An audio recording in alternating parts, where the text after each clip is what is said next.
Të nderuar shikues, përshëndetje, do jemi së bashku në edicionin informativ këtu në ekranin e kanalit 7, ku ndër të tjera do të ndiqni. Tauland Balla dëshmon në procesin ndaj Berishës për dosjen Partizani, kreu i grupit parlamentar socialist deklaron se privatizimi ishte aferë korruptive. Karburantet në Shqipëri shtrenjtohen me 5 lekë, ndërsa nafta në bursa arrin nivelet më të larta që nga viti 2022, qeveria thotë se po monitoron situatën e tregut.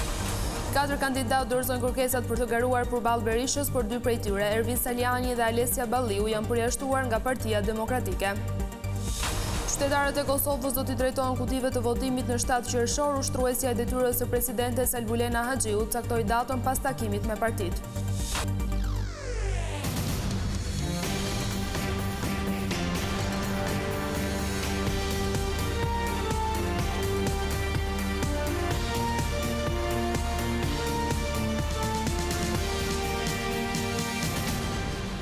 Vjojmë qërësisht me lajmet. Tauland Balla u paraqit në gjykatën e posaçme si dëshmitar në gjyqin për çështjen Partizani, ku akuzohen Berisha dhe dhëndri i tij Jamarbër Maltezi. Kreu i grupit parlamentar socialist tha se i qëndron plotësisht kallëzimit të bërë dhe sipas tij ish kryeministri favorizoi familjarët. Në cilësinë e kallëzuesit të çështjes, kreu i grupit parlamentar të Partisë Socialiste Tauland Balla dëshmoi për rreth 4 orë për dosjen Partizani në gjykatën e posaçme. Për tokat e zeza, shefi i deputetëve socialist rrëfeu se procesi i privatizimit të ish-klubit Partizani është kryer në një kohë rekord brenda 6 muajsh, duke shtuar se kompleksi ishte hequr nga plani i përhapjes së ushtrisë. Përballja ishte e gjatë dhe në disa momente e tensionuar, ndërsa pyetjes së avokatit të Sali Berishës Genz Gjokutajt nëse e ka pyetur Edi Ramën për kallëzimin që ka bërë, Balla ju përgjigj prerazi se për asnjë padi nuk ka marrë lejen e kryeministrit.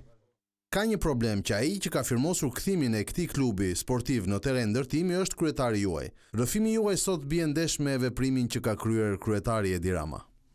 Pyetjes së medias nëse kryeministri do t'i bindet apo jo gjykatës së posaçme që vendosi ta therrasë si dëshmitar, Balla ju përgjigj. Shpërgjegjësi individuale pjesa e paraqitjes në gjykatë. Fakti që në bankën e të akuzuarve ka persona të cilët këto 35 vite kanë qeverisur vendin, ka qenë president Republikës dhe akuzohen për korrupsion, fshehjet pasurisë, është një lajm i mirë për të gjithë shqiptarët. Unë nuk jam nga ata persona që kam bërë një kallëzim penal me emër tjetër. Kam vënë emrin tim në fund të atij kallëzimi dhe i kam qëndruar për gjatë gjithë deklarimeve të mia atij kallëzimi penal bërë në nëntor të vitit 2020, sot jemi pas 6 vitesh. Ka një shprehje të bukur, drejtësia vonon, por nuk harron. Për të mbështetur kallëzimin e tij gjatë seancës, Tauland Balla u shpreh se në 2008 Berisha ka qenë kryetari i Agjencisë së Zhvillimit të Territorit dhe se në të njëjtën kohë është bërë edhe ndryshimi i destinacionit. Në seancën e kësaj të njëjtë ishin ftuar si dëshmitar edhe 7 persona të tjerë, dëshmia e të cilëve do të vijojë me datë 11 maj ora 13. Bordi i Transparencës vendosi këtë të njëjtë të rrisë çmimin e naftës me 5 lekë. Sipas vendimit, nafta do të tregtohet me pakicë deri në 208 lekë për litër, nga 203 lekë që ishte më parë, ndërsa me shumicë do të shitet me 196 lekë. Edhe benzina ka pësuar rritje me 5 lekë më shumë. Ajo do të shitet me pakicë me çmimin 185 lekë për litër dhe me shumicë deri në 173 lekë. Çmimet e reja reflektojnë ndryshimet e fundit në bursa dhe në tregjet ndërkombëtare. Ministri i Financave Petrit Malaj tha këtë të njëjtë se qeveria po ndjek me kujdes reagimin e tregut në raport me rritjen e çmimeve. Ai nënvizoi se po ndiqen rekomandimet e Bankës Botërore dhe Fondit Monetar, duke patur në vëmendje shtresat në nevojë. Pensionistët dhe familjet që trajtohen me ndihmë ekonomike janë 2 grupet që mund të ndihmohen nga qeveria me masa mbështetëse financiare nëse rritja e çmimeve përshkallëzohet. Rekomandimet e Bankës Botërore, por kryesisht dhe rekomandimet e Fondit Monetar Ndërkombëtar janë të tilla që reagimet e qeverive duhet të orientohen si fillim drejt mbrojtjes së grupeve vulnerabël, pra shtresave që janë më në nevojë, qofshin këto pensionistët apo familjet që marrin ndihmë ekonomike.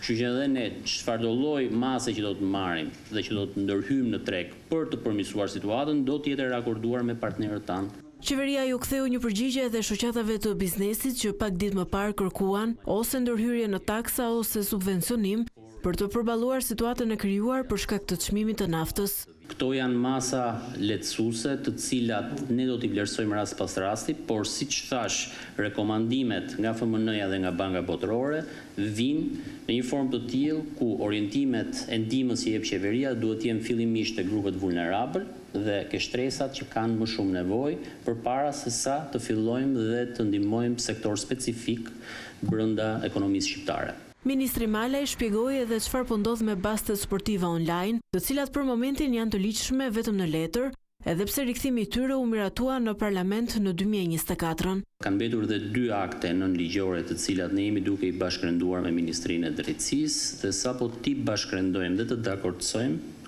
do t'i publikojmë ato në mënyrë që të vijohet pasaj me licencimin e operatorëve potencial për të ofruar në mënyrë të ligjshme pjesën e basteve online. Gjatë ditëve në vijim, qeveria do të prezantojë edhe programin 2 fisho biznesin tënd, që përmban një garanci sovrane për bizneset që duan të investojnë në teknologji apo në arritjen e standardeve europiane.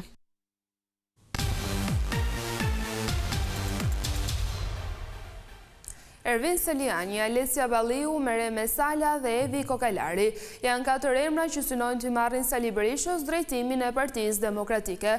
Kërkesat janë dorëzuar në Selim Blu, por më herët Seliani dhe Balliu janë përjashtuar nga partia e duke se garimi i tyre nuk do të finalizohet dot. 4 kandidat kanë shpallur ambicien për garuar përballë Sali Berishës për postin e kryetarit Partisë Demokratike në zgjedhjet që do të zhvillohen në datën 23 maj. Në selinë e PD sollën dokumentacionin e kandidimit ish deputeti i Partisë Demokratike Ervin Seliani, Alesia Balliu dhe mjekja nga fushkruja Mereme Sela.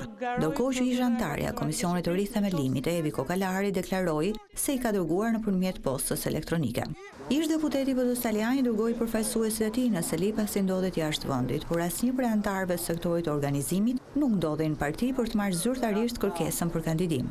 Tregon edhe një herë që ajo që u premtua, që ishte pikërisht gara e hapur që premtoi në rithemelim doktor Berisha, tregon qartë që nuk ka as edhe një formë për të hyrë në zyrat e organizimit për një garë dhe jo më të garosh përballë. Duke qenë se nuk po keni mundësi. Bashkëpunëtorët e Ervin Seliani dhe Alesia Balliu i lanë dokumentat tek recepcioni i Partisë Demokratike. Njësoj veproi edhe mjekja Mereme Sela. Klaroj për kryetarin e Partisë Demokratike të Shqipërisë, në qoftë se populli i intereson shëndeti, jeta, ekonomia, arsimi, fëmia, jam një nga personat me gjithë backgroundin e duhur.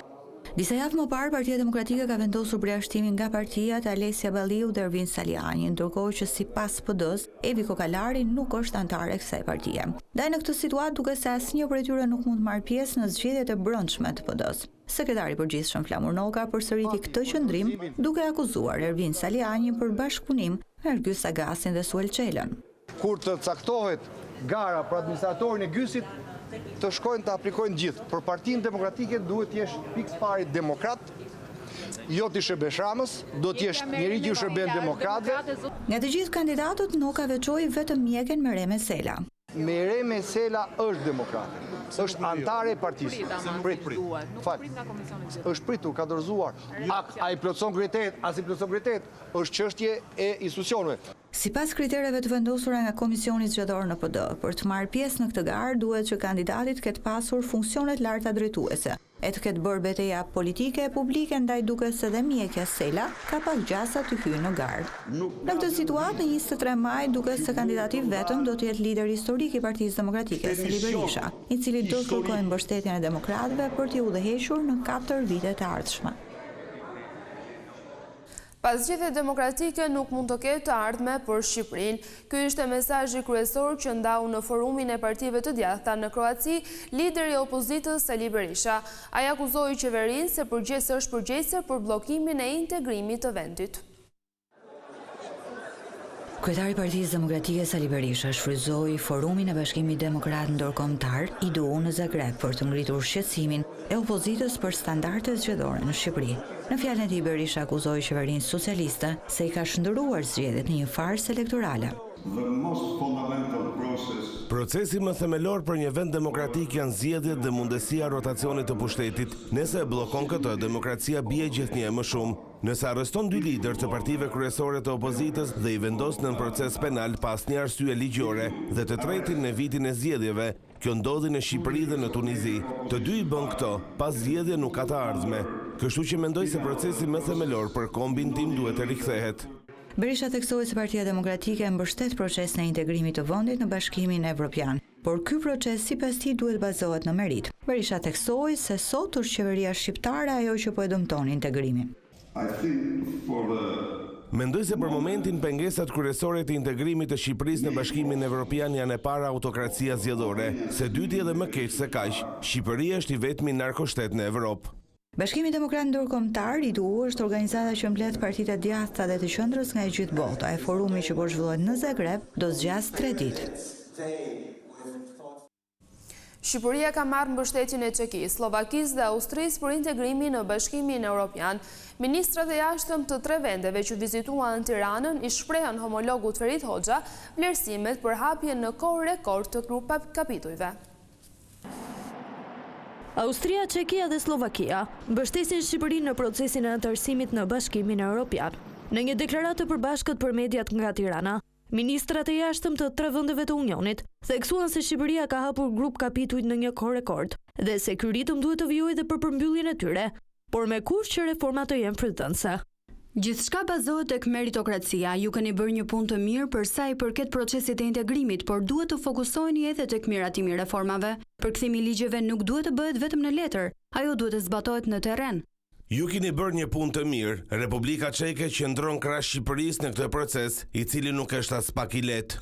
Hapja e grup kapitujve u bën një kohë rekord dhe kjo tregon shumë për vullnetin që ju keni sa i përket procesit të anëtarësimit. Kryediplomati shqiptar Ferit Hoxha vuri theksin tek hapja e piketave të ndërmjetme, të njohura ndryshe si IBAR.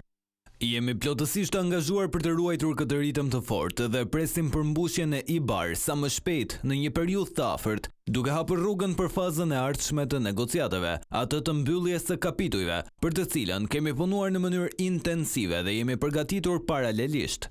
3 ministrat vizituan Tiranën me ftesë të shefit të diplomacisë shqiptare.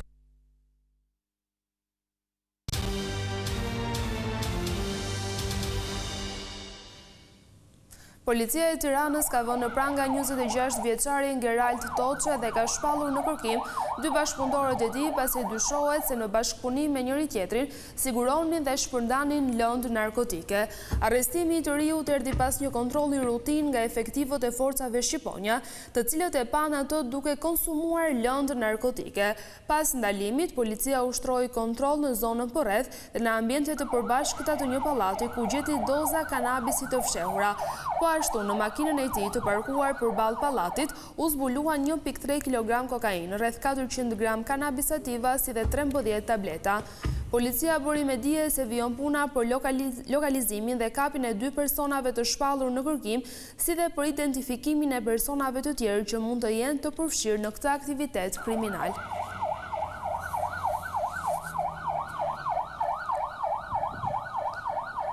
Shqipëria renditet ndër vendet me numrin më të lartë të traumave, shumica e të cilave shkaktohen nga aksidentet rrugore. Mjekët thonë se në vendin tonë mungon një sistem efikas reagimi që do të bënte të mundur ndërhyrje në kohë. Mbi 50.000 trauma regjistrohen çdo vit në vendin tonë, ku pjesën më të madhe zën aksidentet automobilistike dhe aksidentet në punë. Agron Dojani, mjek kirurg në Spitalin Universitar të Traumës, thotë se gjatë muajve të verës shënohet edhe numri më i lartë i rasteve me trauma. Jo më pak se 50.000 aksidente me makinë ose me mjetet lëvizshme në vend deri akoma ngelen.